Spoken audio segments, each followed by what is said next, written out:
Hello അസ്സാമു അലൈക്കും, welcome back to my channel. ഇന്നൊരു ഫിഷ് ബിരിയാണിയാണ് ഉണ്ടാക്കുന്നത്. അതിനുവേണ്ടി വലിയൊരു ആവൂലിയാണ് ഇന്ന് ഞാൻ എടുത്തത്. അതിന് മാരിനേറ്റ് ചെയ്യാൻ വേണ്ടി ഒരു table spoon chilli powder, 1/4 teaspoon മഞ്ഞൾപ്പൊടി, ആവശ്യത്തിനുള്ള ഉപ്പ്, കുറച്ച് വിനാഗിരി എന്നിവ ചേർക്കുക.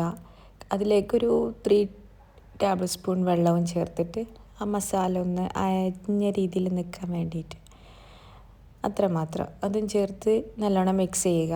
എന്നിട്ട് ഇത് ഫിഷിലേക്ക് തേച്ച് പിടിപ്പിക്കുക.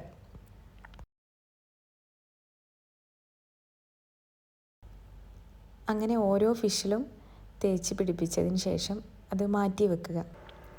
ഇനി ബിരിയാണിയിലേക്ക് ആവശ്യത്തിനുള്ള വെജിറ്റബിൾസ് കട്ട് ചെയ്യാം. 3 കപ്പ് റൈസിന് 3 ഉള്ളിയാണ് ഞാൻ എടുക്കുന്നത്.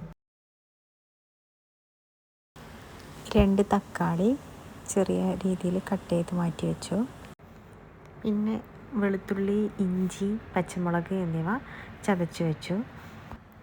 ഇനി ഫിഷ് ഫ്രൈ ചെയ്യാൻ ഉള്ള ഞാനിവിടെ മൺചട്ടിയാണ് യൂസാക്കുന്നത്. അതിൽ 4 ടേബിൾ സ്പൂൺ ഓയിൽ ഒഴിച്ചിട്ട് ഫിഷ് എല്ലാം ജസ്റ്റ് ഒന്ന് ഫ്രൈ ആക്കിയിട്ട് എടുത്ത് മാറ്റി വെക്കുക. ഫിഷ് ഫ്രൈ ചെയ്തതിന് ശേഷം മസാലയ്ക്ക് വേണ്ടിയിട്ട് വേറൊരു മൺചട്ടി ഞാൻ ചൂടാക്കാൻ വെച്ചു. ഇനി ഫിഷ് ഫ്രൈ ചെയ്ത ഓയിൽ ബാക്കിയുള്ളത് മസാലയ്ക്ക് വേണ്ടിയിട്ട് ഒഴിച്ച് കൊടുക്കുന്നുണ്ട്. അത് വളരെ കുറവായതുകൊണ്ട് തന്നെ നമ്മൾ എക്സ്ട്രാ ഓയിൽ ആഡ് ചെയ്യുക. കട്ട് ചെയ്ത് മാറ്റി വെച്ച ഉള്ളി എണ്ണ ചൂടായതിന് ശേഷം അതിലേക്ക് ഇടുക, നന്നായിട്ട് ഇളക്കുക, എന്നിട്ട് മൂടി വെക്കുക. ലോ ഫ്ലെയിം ആയിരിക്കാൻ പ്രത്യേകം ശ്രദ്ധിക്കണേ. ഉള്ളി വയന്ന് വരുന്ന സമയം കൊണ്ട് നമുക്കൊരു ചമ്മന്തി ഉണ്ടാക്കാം. അതിനായി ആവശ്യമുള്ള തേങ്ങ, അതിലേക്ക് എരിവിന് ആവശ്യമുള്ള പച്ചമുളക്, കുറച്ച് മല്ലിച്ചപ്പ്, അതിനേക്കാളും കൂടുതൽ പുതിന, പിന്നെ ഉപ്പ്, ചെറിയൊരു കഷ്ണം ഇഞ്ചി, വിനാഗിരി എന്നിവ ചേർത്ത് അരച്ച് മാറ്റി വെക്കുക. ബിരിയാണിക്ക് ഏറ്റവും സൂപ്പറായിട്ടുള്ളൊരു ചമ്മന്തിയാണ് ഇത്. അങ്ങനെ ചമ്മന്തി റെഡി. അപ്പോഴേക്കും ഉള്ളിയും വഴന്ന് വന്നിട്ടുണ്ട്. ഉള്ളിയുടെ കളറ് കണ്ടോ? നമ്മളിതിൽ ടർമറിക് പൗഡർ ഒന്നും ആഡ് ചെയ്തിട്ടില്ല. ഫിഷ് ഫ്രൈ ചെയ്ത എണ്ണ യൂസ് ചെയ്തത് കൊണ്ടാണ് ഈ ഒരു കളറ് കിട്ടുന്നത്. ഉള്ളി നന്നായി വാടി വന്നിട്ടുണ്ട്.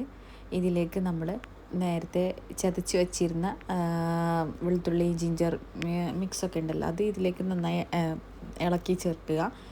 ഇതിൻ്റെ പച്ചമണം മാറി വരുമ്പോൾ നമ്മൾ അതിലേക്ക് പൊടികൾ ചേർക്കുന്നു. 1 teaspoon pepper powder, 1 teaspoon garam masala എന്നിവ ചേർത്തിട്ട് വീണ്ടും നന്നായിട്ട് ഇളക്കുക.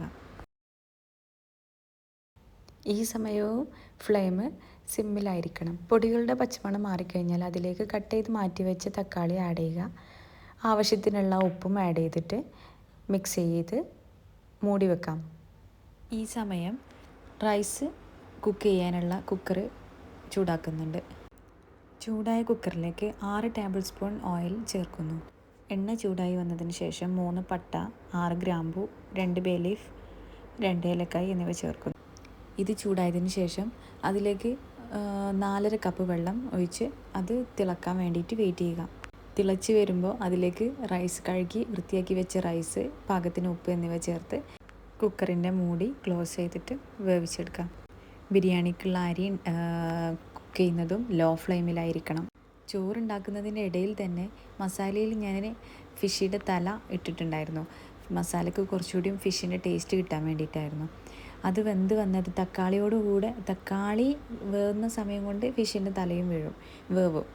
അപ്പം അങ്ങനെ അത് വെന്തതിന് ശേഷം മസാലയൊക്കെ സെറ്റായി വന്നതിന് ശേഷം അതിൻ്റെ ഒരു 3 ടേബിൾ സ്പൂൺ പുതിന ചേർത്തു, 1 കൈപ്പിടി നിറയെ മല്ലിയില ചേർത്തു, 1 ടേബിൾ സ്പൂൺ വിനാഗിരി ചേർത്തു, പിന്നെ ഉപ്പ് നോക്കിയിട്ട് അതും ചേർക്കുക.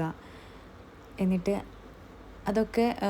അതും ഒന്ന് കുക്കായി വന്നതിന് ശേഷം നമ്മൾ പൊരിച്ചു വെച്ചിരുന്ന ഫിഷ് അതിൻ്റെ മുകളിൽ വെച്ചിട്ട് മസാലയിൽ മെല്ലെ കോട്ട് ചെയ്തെടുക്കുക.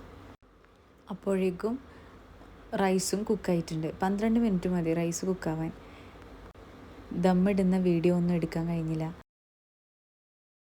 ഫിഷ് കോട്ട് ചെയ്തതിന് ശേഷം റൈസ് കട്ടകളൊന്നും കൂടാതെ അതിൻ്റെ മുകളിൽ നിരത്തിയിട്ട് കുറച്ച് ഗരം മസാല, മല്ലിയില, എന്നിവ ചേർക്കുക. പിന്നെ ഫിഷ് ഫ്രൈ ചെയ്ത് വെച്ചിരുന്ന പ്ലേറ്റിൽ കുറച്ച് ഓയിലുണ്ടായിരുന്നു, അപ്പോൾ അതും ചേർത്ത് ഒരു യെല്ലോ കളർ കിട്ടാൻ വേണ്ടിയിട്ട് റൈസിന് അങ്ങനെ ചേർത്ത് വെച്ച് ദമ്മ് ചെയ്തതായിരുന്നു.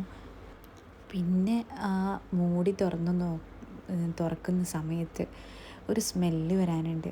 നല്ല സ്മെല്ലായിരിക്കും, നല്ല ടേസ്റ്റുമാണ്. ഇങ്ങനെ ഉണ്ടാക്കി നോക്കണം, എല്ലാവരും ഉണ്ടാക്കി നോക്കിയിട്ടുണ്ടാകുമെന്ന് അറിയാം. ദമ്മ് കഴിഞ്ഞതിന് ശേഷം ഇങ്ങനെ റൈസും മസാലയും വേറെ വേറെ ആക്കി വെക്കണം. മസാല മിക്സ് ചെയ്യുന്നതിന് തൊട്ട് മുന്നേ ഞാൻ മസാലയിൽ നിന്ന് ഫിഷ് മാറ്റിയിട്ടുണ്ടായിരുന്നു, ഫിഷ് പൊട്ടിപ്പോവാതെ ഇരിക്കാൻ വേണ്ടിയിട്ട്. നല്ല ടേസ്റ്റാണ് കേട്ടോ ഈ മസാലയ്ക്കൊക്കെ. അപ്പോൾ thank you for watching. Please subscribe, like, share.